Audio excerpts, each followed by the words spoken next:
speaker to kind of start off the afternoon session with Tara Spalding, who is the managing director of BoomStart, and she is going to talk to us about funding sources for growth. So, Tara, I will get out of your way and leave you all your time. Thanks for joining us. Well, thank you so much for having me, Kevin.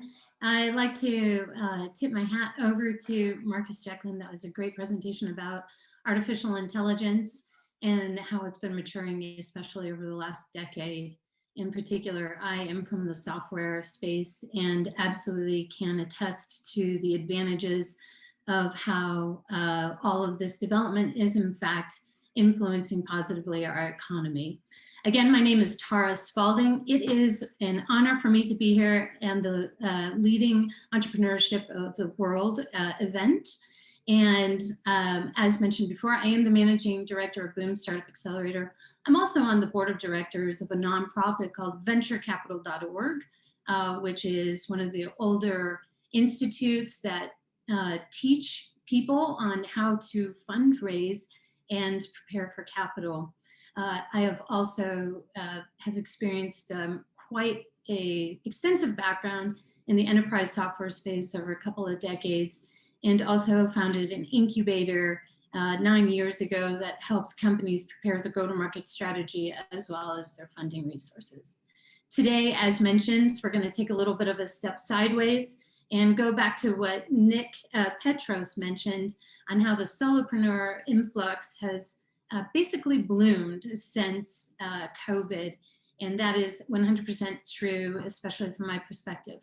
One of the most common questions that I'm asked is, what are the funding sources available to me as an entrepreneur to help growth? Hold on a quick sec. Thank you. I hate it when I get a bug in my throat. Well, let me tell you, there's a whole bunch of them, but before I do, I would like to tell you a little bit about BoomStartup. We are an online accelerator helping entrepreneurs around the globe. And so our goal is to catalyze a breakthrough moment to 1,000 founders this year alone, and we're more than halfway to our goal. BoomStartup Accelerator is owned by Assure Services, the leading provider of SPVs, which stands for Special Purpose Vehicles. And those are often used, in fact, in these funding examples. One of the opportunities that makes BoomStartup different than other accelerators is that we have a very low barrier of entry. Basically, all you need to do to participate is join one of our programs and just communicate where you are in your business. And we take you through basically a development path that is matched, customized, perhaps even using a little bit of AI to basically fortify your business. We also host pitch competitions in our program called Pitch Up. And in fact, we just hosted an Open Up webinar workshop on marrying product and revenue growth. Then we also host private expert-led cohorts for 1-week sprints, resolving specific business problems in a Rise Up.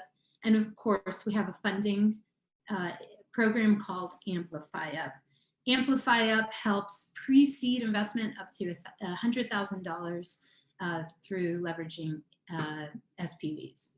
So let's get into those different funding sources. Well, starting at the basic, there are basically 3 types of capital that you can access. The first is non-dilutive. The second is dilutive, and the third is debt. The first 2 names are basically oriented around the ownership that you have as a founder to the company, and the third is the responsibility that you bear as the owner of the company. So breaking it down, non-dilutive means that cash is for the results, the innovation, and impact. Non-dilutive capital is not expected to be repaid, but you get the money by basically creating and sharing your innovation with the entity that's paying for it. Oftentimes, non-dilutive are grants, and those are often hosted, if you're in the United States, by the US government. And so it's all publicly available on the website, and very clear expectations for you. First tranche is like $250,000. Non-dilutive capital is the most ideal because you don't have the responsibility to pay it back. Now, dilutive, what this means is that you're diluting your ownership of your company. So basically, you take the cash and you're giving up a percentage of the ownership of your company by taking on new shareholders that basically gave you that cash.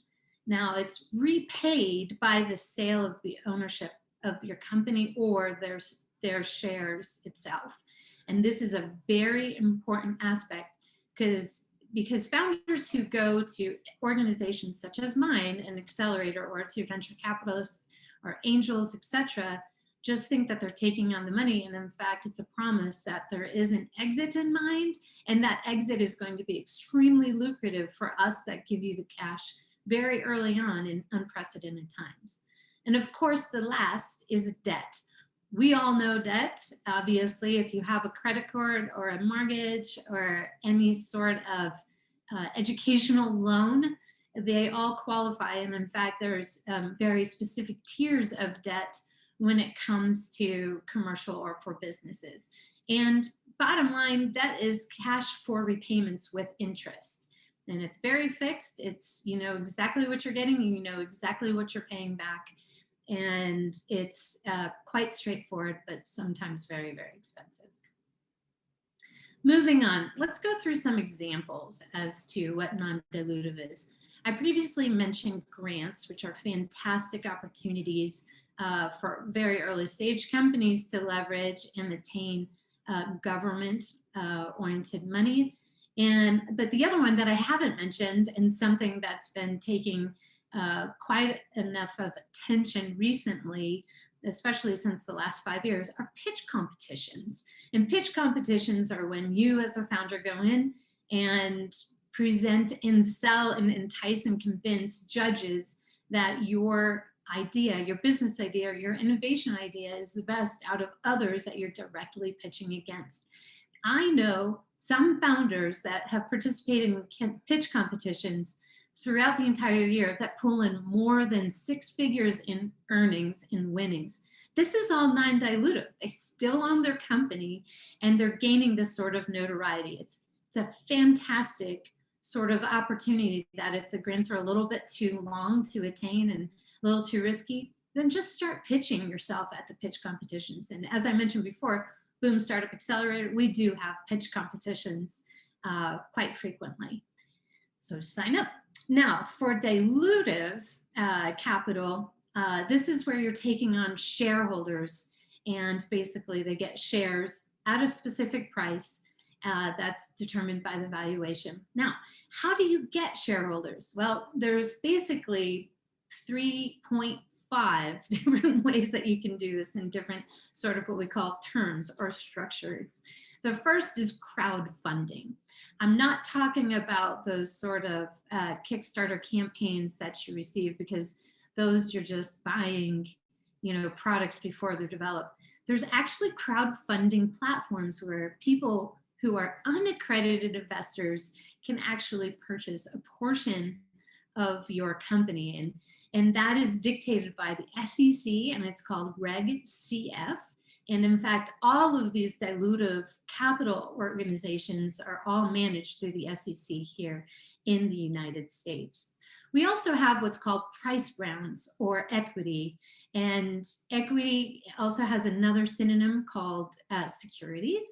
And these are where you say, I'm going to take $1 million and I'm going to give you 20% of my company, which is commonly seen at the negotiations on programs like Shark Tank. And so it's a wonderful and traditional sort of program that you can use. Additionally, especially if you're on the earlier stage, there are things that are called safe agreements. And these are, actually it was created in 2013 by Y Combinator, another incubator. And basically, these are the sort of shareholder-based program that sets the valuation of your company at the next, what we call priced round. Because when you go down the dilutive path, let me tell you folks, you just don't go once. You do this time and time again. I know companies that have done this 5 to 7 times before they're actually stable. And each of these sorts of increments are very important to manage, which are done by cap tables. Now, my good friend Jeff Erickson from Carta, who presented on Monday, gave a wonderful cap table session. So if you didn't see it, I recommend watching it. Now, this gray area is called convertible debt. Convertible notes float between debt as well as equity. And the reason being is it depends on the point of time. Convertible notes are actually written up very similar to a loan and for the very first period until what we call a transaction event occurring. Now, that can be another investment round, or that can be, in fact, another sort of date maturity. And so convertible debt sometimes floats either at the debt level or at the equity or the dilutive level. And continuing on, for debt, debt is where you can either use your personal line of credit or corporate credit. All right, now, how do we map? What are the right capital sources? Well, let's have a true conversation with yourself on the accessibility. Are you a low profitability but high growth company? That means that probably you're on the earlier stage. And different programs such as that convertible note, which I was referring to, or safe agreements would make the most sense. If you're on the low growth, low profitability side, then look at things such as grants and pitch competitions until your business shores up. Now, if you're in the high profitability but low growth, guess what? Debt is usually the best instrument for you to use because, in fact, it's very easy to plan. And then if you're in that high growth, high profitability category, this is where you can start off at that traditional equity and then work your way up into private equity as well as even by chance IPO. But I must warn you guys that high growth, high profitability is about 5% of all businesses. And also 9 out of 10 businesses fail within the first 3 years. So if you are an entrepreneur and you are in the early stage, be very, very careful with this upper right quadrant. All right, let's go into equity real quick. Equity is where a lot of the attention goes. And if you do pursue equity, it's really important that you work with an attorney that is really comfortable and experienced in this, because this is where things can go sideways. You also have to plan, as mentioned before, that this isn't going to be your only equity round. When you do a pro forma, when it comes to your financials, and pro formas mean that you're planning out the next 3 or 5 years of your business growth, I also recommend doing a pro forma when it comes to your equity or your cap table. Now, what's the rule of thumb on equity? Well, it's to take as little or give up as little equity as possible. You want to control the ownership of your company as much as personal. And how is this done? Well, the company worth, or what's known as a valuation, is going to be the driver on how much the percent is that the person that's giving you the equity for.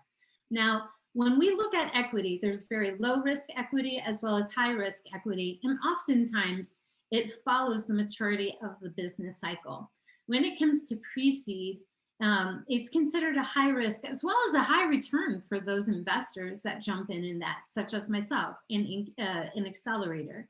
And so pre-seed rounds are often friends and family, incubators or accelerators, as well as the crowdfunding platform.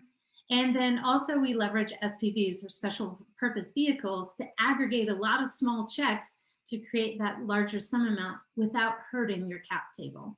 Now, seed rounds are where your company is getting more stable and you're really digging in more with the product market fit and into expanding into your customer base.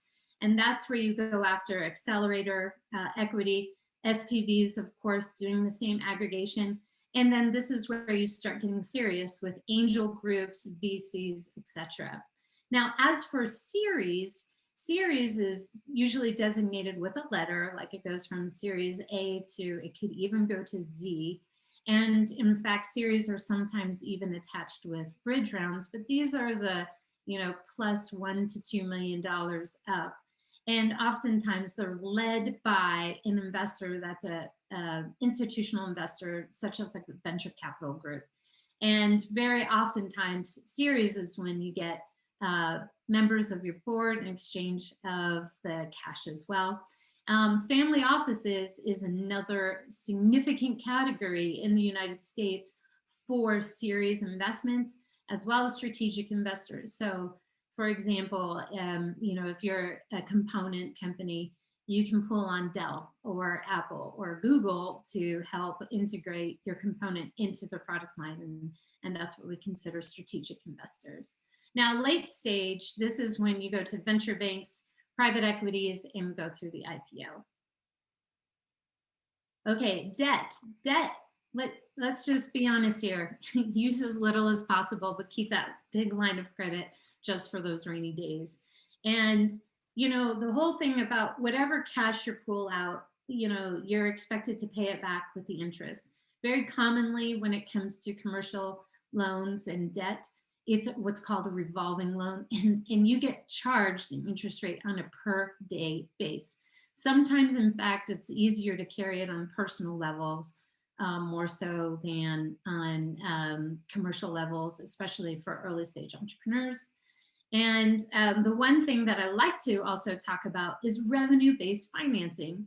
And if you are an early stage and you have customers that are coming in, yet the PO payments are a little bit too long, and let's say, for example, you need cash to help with the manufacturing or the supply chain or to deliver those sorts of services, there's a lot of revenue-based financing where a signed contract with payment terms can actually pull in the cash. It's a fantastic strategy. Also outlined here, we mentioned the personal before, but also on seed, this is determined by your earnings and the assets that are owned by the company, and it's measured against the debt and other liens against your company. And so they have basically a risk to asset ratio, and banks will mention things like, oh, we just don't loan over 1.25 points as to the income, etc. So that's what they're talking about. It's really important to understand and track. Very common now, especially post-COVID, due to our economic policies, there's a lot of SBA loans. Not all loans get forgiven like SBA, but small business loans go up to like $250,000. So if you can't go to a bank, go to this government entity, and they are more willing to help you out. We're going to need to wrap up really quickly. We got about a minute left, okay? Okay, great. Non-dilutive are pitch competitions and grants, but most important, sales and LOI. So confirming your product market fit and ideal customer, sales is the best way to do it. So I will just share with this at the very last screen. If you'd like to see further details, feel free to contact me. Our information is on the Lou speaker. Thanks so much. Tara, thank you very much for that time right there. What a great, clean and clear presentation. Thanks for taking time today.